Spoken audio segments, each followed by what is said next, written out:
Okay. Other issue na tayo. Ma'am, considering na anytime this month, isasubmit na yung proposed 2026 budget. Sa tingin nyo, dumifrak na ang chairman ngayon si Senator Win Gatchalian at meron siyang mga ipapatupad na reform sa process. Ang gusto niya talagang maging open yung budget process. May tinawag pa nga siya na dadaan daw ito sa golden age of transparency and accountability. Sa tingin niyo, the mere fact din yung sinabi ni PBBM sa SONA na hindi niya papayagan kung sakali nga daw na ang daming baguhin at hindi naaayon sa kanya mga priority programs yung ipapasang budget. Sa tingin niyo magiging matinuna yung ipapasang budget this time ng Congress? Lagi kong sinasabi, hope springs eternal. Sana nga. Kaya lang, tuwing mag-umpisa ang budget season, parati naman natin pinapangako yung transparency, accountability, inaasahan ko na talagang puspusan ang gawin. At makinig naman sa Pangulo, makinig kina Sherwin, at tunay nga na mangyari ito. Subalit yung sinasabi na ipapalathala yung NEP, ilalabas yung mga iba't ibang report. Digital ang magika naman, hindi sa digital copy ng NEP, ng GAA, ng kung ano-ano. Ang magika nasa BICAM, mini BICAM, micro BICAM. Nagugulat na lang kami dun eh. Doon naman tayo nasisindak. Yung mga sinasabi na digitized copy, available naman yan talaga kung pipilitin. Walang problema. Yung malalaking libro, kinakalat naman yan. Nababasa naman natin lahat. Walang problema yun. The President's budget should really be publicized as it has been all these years. Ang problema, ang himala ay nangyayari sa BICAM. Alam naman natin yan. So ano dapat naman gawin pagdating sa BICAM? Wala na dapat yung mini BICAM at yung BICAM talagang open for the media? Dati ko pa sinasabi, live stream kaya yung BICAM na yan para magkabukuhan na, mabisto na. Kasi miski kami na member ng BICAM, ako, kasi vice chairman ako, di ko alam kung ano nangyayari, nagkakagulatan. Kaming lahat, katakot-takot na hearing, nagpuyat kami, nagpapagod kami, ilang hearing para sa iba't ibang mga committee, sa iba't ibang department. Nung lumabas yung BICAM report, lahat ng amendments namin, wala, binasura. Kaya, para pa kami naghihiring kung ganun din sa BICAM, tatanggalin pala lahat yun. Isa pa, na pinagtatakahan ko at para sa akin, nagiging useless, lagi namin dinidiin na yung power of the purse na nanatili sa Senate at sa Congress. Pero nakikita natin na sangkatutak ang FLR. At inaaral ko itong maigi, kung bakit umabot sa 1.3 trillion pa rin. Nasa Agosto na tayo, dai pang pera na for later release. So, ang ibig sabihin niyan, hindi pa nagagastos to. Ang sabi nila, mali daw yung datos, pero sana ma-update naman kasi nakakalat to sa iba't ibang departamento ng gobyerno, sa DPWH, alam natin, na ito ay nasa 572 billion. Ang laki-laki pa niyan. Samantalang lumulubog na tayo sa baha, hirap na dumaan at maghanap buhay ang ating mga kababayan, higit sa lahat, may nasasalanta pa sa bagyo. Ang lalaki pa ng halaga Ang malaki dito, yung DPWH, ang katutak na FLR, marami pa talaga. Yung MPBF, ayan pa, 109 billion, PGF, 144 billion. Ang lalaki ng amounts na to. So I'm wondering what appears to be the plan. May plano daw, pero paano pa hahabulin? Tagulan na. Ayos pa ba ng kalsada? Pwede pa ba mag-construction? Matutuyo pa ba ang semento? Parang, alam naman natin, mag-umpisa na yan by January pag umigi-igi ng konti ang panahon. Ma'am, yung FLR, sinasabi, prerogative ng executive. Pero ano po ba, ano yung nagiging basihan pag FLR? Dahil may mga questionable dun sa project? Meron tayong mahiwaga at highly controversial provision na dinadala from budget to budget. Ang kada GAA halos, para lang yata ito ng panahon ni Presidente Duterte, hindi ko maalala. There was a time na nawala ito Ito yung Section 71 na sinasabi may prohibition against impoundment. Kapag hindi na veto, lumusot naman siya bilang bahagi ng budget, wala nang pwedeng hintuin na pag-release, pwera lang pag nagkaroon ng unmanageable national budget deficit. Ayun, pag talagang exceeded na talaga yung quarterly budget deficit, lumampas-lampas na tayo. Ayun, so there has to be a declaration that an unmanageable deficit has transpired, at which pwede nang mag-impound. Pag-uusapan na yan. So, also, the other thing is there are clear economic indications of an impending occurrence. Ito, parang mahirap rin to. Impending, ibig sabihin, di pa nangyayari, pwede nang hulaan. Medyo maluwag yata ang ganito. And it's always subject to the rules and regulations by DBM. Maybe we should consider entirely deleting Section 71 once and for all, or perhaps amending it radically. Kasi hindi katanggap-tanggap to. Kontra ito sa ating konstitusyon na nagbibigay sa ating Kongreso ng power of the purse. Nagveto na si Pangulo ng 26 billion noong nakaraang taon sa DPWH, 168 billion sa ilalim ng unprogrammed. Pero kung wala naman unmanageable deficit, meron namang cash programming, meron namang prudent fiscal management, bakit kinakailangan pang harangin? At napupolitika pa, kasi alam naman natin, yung buong Duterte block, naka-FLR. Ang bigat naman nun. Ang balita, may saro na, andyan na sa iba't ibang department, wala nang magawa yung DBM, pero nakatenga sa mga department. So karamihan po na naka-FLR ay dun sa Opposition. Sa opposition. Opo. Sa Sorry? Senate and House daw. Yes. Ang balita ko, pati congressman, oo. Sorry? Hindi daw insertion. Sorry? Hindi daw insertion. The president vetoed quite a few of the insertions as well as the new appropriations as well as the additional amounts. Ano? Marami siyang vinito. Pero yung mga inapprove, parang vinito na rin kasi hindi lumalabas. Agosto na. So yung FLR parang ginagamit na panggigipit sa opposition man? May pakiramdam na ganun. So ang nagsasuffer, yung mga projects na dapat pakinabangan na ho ng taong bayan. Yes, at sa totoo lang, marami dyan walang kinalaman sa amin, kundi request talaga ng mga department. Alam naman ninyo yan di ba? Pag dumarating tayo sa budget season, ang bawat department, bawat ahensya, humihingi ng karagdagang pondo. Yun, napapakiusapan. Okay, Nympha and then Mean. Ma'am, ang House of Representatives po nag-adapt ng resolution para gawing bukas, i-open yung bicameral conference committee meetings. Whereas ang Senate naman po, meron kayong resolution, concurrent resolution para i-publish yung digital copy. So paano yun i-reconcile, ma'am? And naniniwala ba kayo sa sincerity ng House to open the bicam?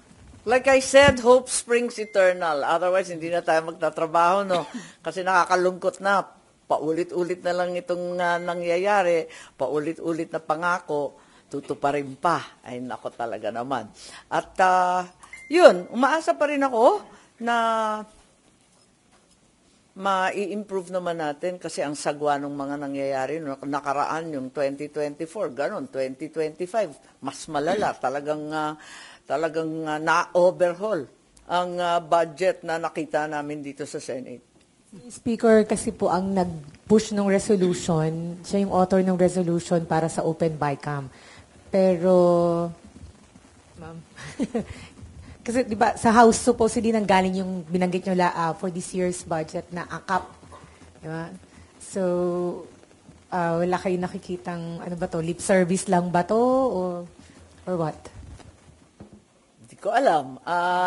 Hindi ko pa nabasa yung resolution. Yung nakita ko yung filed na bill for budget reform, luma na yun O baka yung reason na yun, tugon ng House doon sa sinabi ni Presidente sa SONA about the budget. Oo, sana naman, pansinin naman nila yung utos ng Pangulo ang daming beses nang sinasabi ng Pangulo, hindi naman bibigyan ng pansin. Yung impeachment na yan, di ba sinabi, no? Impeachment, tinuloy-tuloy pa rin. Wala tayong magawa. Dahil kung i-open ang BICAM, digital copy na lahat, but meron pa rin walang guarantee na wala ng mini BICAM or small BICAM. Yun na nga, yun naman ang problema talaga. Lagi namang pangako na i-upload for the public, magkukumbida ng mga civil society, ng NGO na mag-participate at manood. Parati naman yan ang pangako, yung mga bottoms-up budgeting, kung ano-ano, di ba? Tsaka transparent. Pero alam naman natin, yung final touch, ika nga, doon naman talaga ang magikan.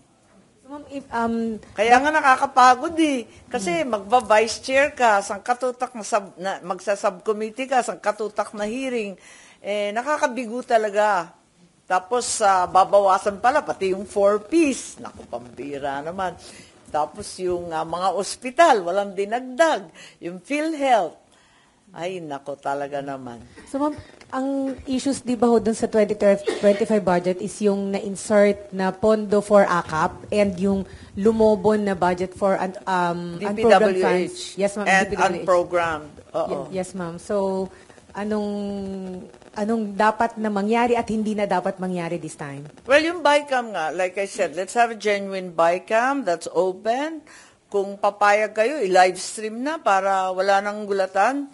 Pero ang sabi naman ng iba, kinakailangan daw matapos on time. Baka hindi matapos kung isa-isahin. Ang akin naman, limitahan sa malalaking bagay at saka establish the policy guidance early on and then limit yourselves to the largest line items. Matatapos at matatapos yan. Bakit hindi? Ma'am, makakatulong ba yung parang panawagan ni Budget Secretary Amena Pangandaman sa mga department heads na wag na kayong maglabi sa mga pulis, sa mga senador at kongresista, kumbaga pinag-aralan na naman yung budget allocation sa kanilang mga tanggapan? Ang problema kasi, di mo rin masisisi yung mga department heads kasi matindi rin na magtanggal yung DBM. May paliwanag naman yung mga department. So, palagay ko, maganda na we stick to the NEP, but at the same time, we need to hear the context for each and every item. Okay. Meron ka pa? About budget pa rin? Yeah, so Section 71 is a real concern. And I think we need to evaluate it very carefully. Sa lahat ng GAA, parang kina-carry over lang namin taon-taon. Tapos, aaray kapag na-impound yung iba't ibang project. So, mabigat yun. Kinakailangan talagang pag-aralan maigi kung anong limitasyon nito or alamin, baka naman may opinion yung ating mga justices kung talagang nababawasan ang ibinigay ng ating saligang batas na kapangyarihan sa budgeting sa ating Kongreso. Mean. Ma'am, additional lang, kasama po ba yung mga projects nyo sa mga departments na FLR na until now hindi nalalabas? Marami kami. Oo, yeah. So, opposition ka ba, ma'am? Oo naman, Duterte Black ako, di ba? Ako yung Marcos na Duterte, hindi ko maintindihan. Marami akong apelyido ngayon. Pwera lang Romualdez muna, ha? Meron ba, Mean? Okay. Ma'am, Nagpaumanin na muna ako sa nanay ko. Sige. Budget pa rin. Yung sa BICAM lang, kasi what happens now, di ba ino-open nyo supposedly for media, pero picturean lang siya, tapos lalabas din kami. Correct. You want it live stream, pero paano nga po yung mga mini BICAM? Pati po ba yun malalive? How feasible is that? Hindi ko nga alam Hindi ko nga alam. Pag-usapan namin kung anong kakayanin. Ayoko naman na ma-delay ng todo-todo kasi yun ang mangyayari kung talagang pagdidiskitahan tayo line by line. Pero at the same time, kinakailangan talagang tutukan dahil ibang klase to. Ang sinasabi ko nga, minsan nababalitaan natin smuggling, ayan. Babalitaan natin ghost projects. Alam mo, sa totoo lang, alam naman ninyo yon, old school na yon, di na yun nangyayari, systemic na ang corruption ngayon. Ibig sabihin, sa NEP pa lang, napipilitan kami tumingin kung ano ba talagang laman nun. Kaya, kailangan pakinggan din yung mga department kasi Marami rin tanong. Yung sinasabi kong systemic sa NEP, may magican na. Ayan. Sa POW, magdududa ka na sa itsura. So, it's a whole new ball game. Yung mga ghost projects, mahirap na mag-ghost project, naka-drone di ba? Naka-picture lahat at ang dami-daming nagre-report sa social media. Medyo old school na yun, yung mga dati. Yun. Yung smuggling sa agriculture, ayan. Parang nakakatuwa na kasi legal na One-stop shop na nga Gagawin na para sa iyo lahat Hindi na kailangan Kawawa na lang yung ating mga farmers. Puhunan mo 15. Sa 8 piso, hindi mo pa mabenta yung palay. Talagang pahirapan. Ma'am, so hindi solusyon yung sinasabi ni Senator Win na upload sa website ng DBM Senate House everything from Hindi, net to malaking BICAM? bagay yun. Malaking bagay yun. Makakatulong yun kasi at least yung mga concerned, yung mga distrito, yung mga sektor, talagang tututukan nila. Alam nila talaga yung nararapat na para sa kanila. Maganda yun. Perfect. Not enough to solve yung insertion. Hindi sapat. Kasi hanggang dapat from the beginning to the end. Umpisa pa lang yun Yung president budget ang dapat pinagbabasehan natin. Pero that's the very beginning of the process. It needs to go further into the BICAM, the final version, the enrolled, and finally the one that the president signs. Because as we know, hindi namin nababasa ng maigi. We don't get it in time. Nakakatawa. Nag-surrender nga ako sa kakabasa, 67 blank items. Paano naman pipirma ng blanco? Naku, pambira talaga. Yun ang dapat hindi nangyayari. Tapos ibibigay sa'yo, yung 2 hours before, di pa kumpleto. Pambira naman, di po pwede yun. Okay, RG. Ma'am, can you paint us a picture? How transparent can the budget process be, especially sa BICAM? Kasi kahit naman i-livestream natin ang BICAM, nothing prevents any member, and this is not to cast aspersions on anybody, from talking privately outside of the meetings, di ba? Outside of the formal meeting. So, siyempre hindi naman natin maiiwasang mag-usap-usap ang mga miyembro, casually, informally. So, how do you overcome that? Well, unang-una, every step of the way, i-digital upload natin. Every step, alam natin na yung NEP, tapos yung sa House. So, para maliwanag kung anong pagbabago mula sa President's budget, kung binasura lahat ng priority ni Presidente, lahat ng flagship program, at yung mga foreign funded, dinagay na lang sa unprogrammed. Alam mo, may problema na dyan. Paano tayo magkakaroon ng pangkalahatang flood control? In unprogrammed. Alam natin yung unprogrammed. Ibig sabihin, wala pang siguradong budget yan. Ala-chamba yan kapag may extra money. Ayun. Ang labo ng ganon. Pero alam na natin yun. Pagdating sa Senate, makikita natin yung GAB. Ano na naman yung amendment ng senador. Kaya tutukan natin every step of the process. Pagdating dito sa Senate, ano na naman ang dinagdag o binawas ng senador. Makikita rin natin dyan. Di aalma ngayon yung mga nauukol, yung mga taga-Bulacan, bawat taga-Pampanga, o alam nila, bakit nawala naman yung amin? Pagkatapos nun, sa BICAM, ayun, makikita na naman yung forma. Pwede makipag-usap, makikisuyo ka talaga lahat naman kami nagkukonsultahan, may give and take talaga naman dapat. Pero, yung final document, dapat nakita natin kung sino talaga ang nagbago. Doon ba talaga yan sa NEP pa lamang? O sa House ba yan binago? O yung mga senador ang may kasalanan yan? O biglang nag-milagro sa BICAM? Tulad ng 2025, maayos naman yun Lahat okay Tapos biglang sumulpot yung AKAP. Biglang sumulpot yung wala ng PhilHealth. Biglang sumulpot na tinaga yung mga pensyon at saka 4-piece. Sa BICAM lang naman yun, umapir Pag tinutukan mo, every step of the way, makikita mo kung saan nagmagikan. Magiging maliwanag. Kaya RG, para sa akin, every step of the way, i-digitize na. Kahit sabi mo nga, hindi naman maiiwasan na makipag-usap ang mga senador, mga kongresista. Dapat lang na talaga nag-uusap, nagkukonsultahan, nagdedebate. Pero proof of the pudding is the document. Ano ba itsura ng GAA, ng GAB, ng Senate amendments at ng BICAM? At saan nagbago? So, magiging vice chairman ka ulit ng Committee on Finance? Sabi. Pero hindi pa yata lista ng mga assignment si Senator Win. Hilo na yata eh. Kung sino daw kasi interesado according to Senator Win. Yes, that's right. So, magpapalista ka, ma'am? Sorry? Magpapalista ka? O sinabi ko sa kanya na interesado ko sa mga budget at gusto ko talaga ng tutukan muli. At ayoko mangyari ang nangyari. First time kasi na ako bilang vice chairman, hiyang-hiya ako na hindi ako pumirma ng budget. Kasi parang duty mo yun eh. Kaso hindi ko talaga mapirmahan. Sobrang daming blanco. Tama na ang panlililang. Tama na ang panggigipit. Panahon na para manindigan.